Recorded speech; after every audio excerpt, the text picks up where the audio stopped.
Bonjour, je vous remercie de me donner la parole et d'être ainsi parmi vous. Rassurez-vous, je ne vais pas traiter de mes théories, de mes spéculations. Nous allons ensemble revoir un peu les étapes franchies par l'école d'Abidjan jusqu'à la résilience. Nous allons pour cela distinguer 4 étapes. L'étape des droits et obligations et de l'altruisme, l'étape de la responsabilité, l'étape de la souffrance et l'étape de la résilience. Il y aura normalement une 5e étape, la solidarité, mais je ne peux pas abuser de votre patience. Première étape dans l'école d'Abidjan, ce sont les droits, les obligations et l'altruisme. Ces étapes coïncident avec l'enquête budget-consommation de la fin des années 70, qui a montré la stabilité du modèle culturel ivoirien, notamment la stabilité du modèle alimentaire, et cela contre les théories de l'époque qui étaient à la mode, la théorie de l'acculturation, la théorie de la détermination alimentaire. Tout ceci s'est avéré faux. On a pu prouver ainsi la résistance du modèle alimentaire. Ceci étant lié à autre chose, étant lié à un système de droits et obligations, sur lequel l'école d'Abidjan a beaucoup travaillé. Et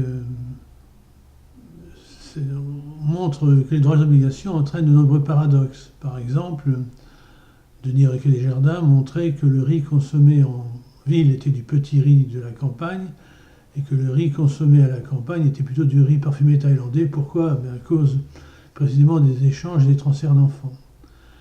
De la même façon, Thiom Biano, notre voisin burkinabé, avait montré qu'il y avait des élasticités négatives entre les incitations à la production agricole, notamment quand cette production agricole vise à diminuer le temps communautaire. Autre paradoxe, par exemple, de la méthode de travail, on a constaté que ce qu'on appelle les échelles d'Oxford, un homme c'est 5, une femme c'est 3, un enfant c'est 1, donnaient de meilleurs résultats que les algorithmes compliqués permettant d'établir les besoins alimentaires en fonction des activités. Et ceci montre le paradoxe de Malavo. On ne peut pas charger une fonction en de multiples facteurs explicatifs. On risque à ce moment-là que le résidu inexpliqué augmente. Droit et obligation, en fait, on a surtout montré le déséquilibre lié à ce système qui est très redistributif, au point où finalement quelqu'un qui est l'aîné dans sa famille risque, en ayant les moyens, de se retrouver en difficulté. À l'inverse, quelqu'un qui est classé comme pauvre peut se retrouver en situation relativement aisée. Ceci montre le côté qui peut être positif, qui peut être négatif, qui peut être neutre, on appellera ça la plurivalence de l'altruisme et du système des droits et obligations. Il n'est pas bon en soi, tout dépend du contexte et de la structure. En effet, l'édifice des droits et des obligations peut être à la fois inefficace, peut être non seulement inefficace, mais injuste, immoral et pervers. Donc on est resté sur ces droits et des obligations qui montrent bien la faculté qu'a chacun d'entre nous de s'ériger en émetteur de contraintes, de faire en sorte qu'il soit en autocontrainte. On arrive à ce moment-là à la théorie de la responsabilité. Deuxième étape après les droits et les obligations et tout ce qui en a résulté, la responsabilité. La responsabilité, elle est autocontrainte. Chacun sait ce qu'il peut faire en fonction des responsabilités qu'il a par rapport à sa communauté. Cette responsabilité peut être immense. On peut concevoir qu'on est responsable du problème de tout le monde. Ce que dit Sartre, on est responsable à l'infini, par exemple dans le temps, c'est ce que montre Jonas, ou infini dans l'espace, ce que montre Lévinas. Cette responsabilité, elle est très importante, elle est immédiate, elle est Elle n'est pas calculée en fonction des circonstances. Ce n'est pas un calcul. C'est finalement quelque chose qui vous pèse dessus et que vous adoptez en fonction précisément de cette hypothèse d'autocontrainte que ne veulent pas les anglo-saxons. Cette responsabilité, elle est immense, mais on ne peut l'assumer qu'en fonction de ses moyens, et éventuellement en fonction de ses sentiments. De ce fait, la responsabilité est tempérée par la rationalité. Nous allons rationnellement, par rapport à cette responsabilité, classer les bénéficiaires ou éventuellement jouer sur l'information pour essayer de la diminuer. Il ne faut pas exagérer avec la rationalité parce qu'on peut très bien dire je suis rationnel donc je mets tout le monde dehors, mes vieux parents, etc. Mais la communauté va vous rattraper. Vous allez être exclu par la communauté éventuellement.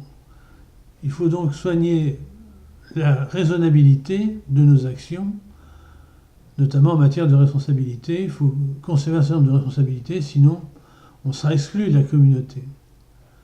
Cette séquence, responsabilité, tempérée par la rationalité, elle-même tempérée par la raisonnabilité, est un élément important de notre travail, contrairement à ceux qui pensent que la responsabilité peut être l'objet d'un marchandage, ou ne serait finalement qu'un système libre d'assurance, ces théories qui ont été développées par la Banque mondiale.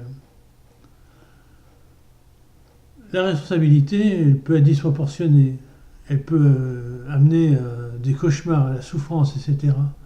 Ceci nous amène à la troisième étape dans notre processus vers la résilience, qui est l'idée qu'on a souvent des disproportions entre les droits et les obligations, des disproportions dans la responsabilité. À ce moment-là, il faut essayer de voir quelle sera la nature de la souffrance, parce que la nature de la souffrance déterminera la nature de la résilience. La souffrance, c'est un élément qui a été totalement négligé par la théorie économique. La théorie économique préfère le bien-être, mais en fait, la souffrance est plus importante que le bien-être. C'est une obligation parfaite de diminuer la souffrance, alors que augmenter le bien-être n'est qu'une obligation imparfaite.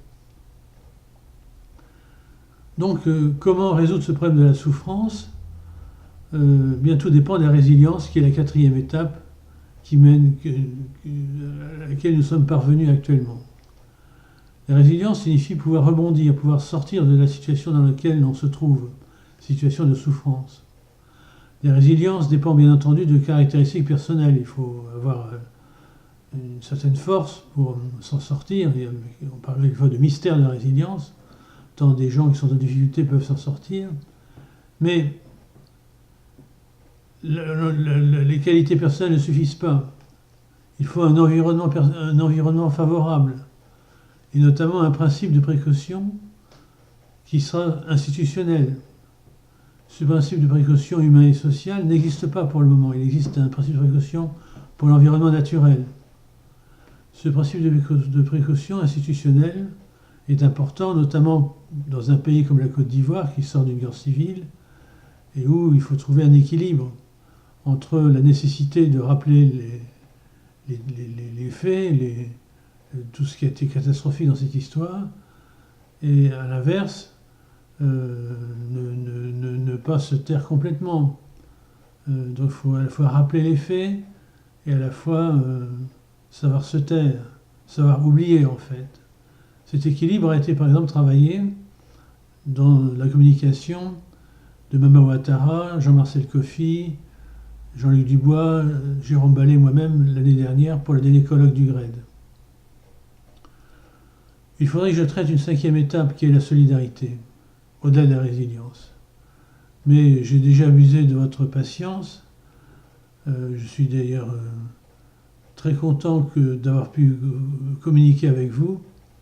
Je n'irai pas plus loin, sinon pour vous souhaiter un excellent colloque, de bons résultats, beaucoup de publications, souhaiter longue vie à l'unité mixte internationale qui est la preuve de la parité de l'universalité scientifique, de souhaiter enfin que la transmission des pouvoirs entre les deux directeurs se passe le mieux possible.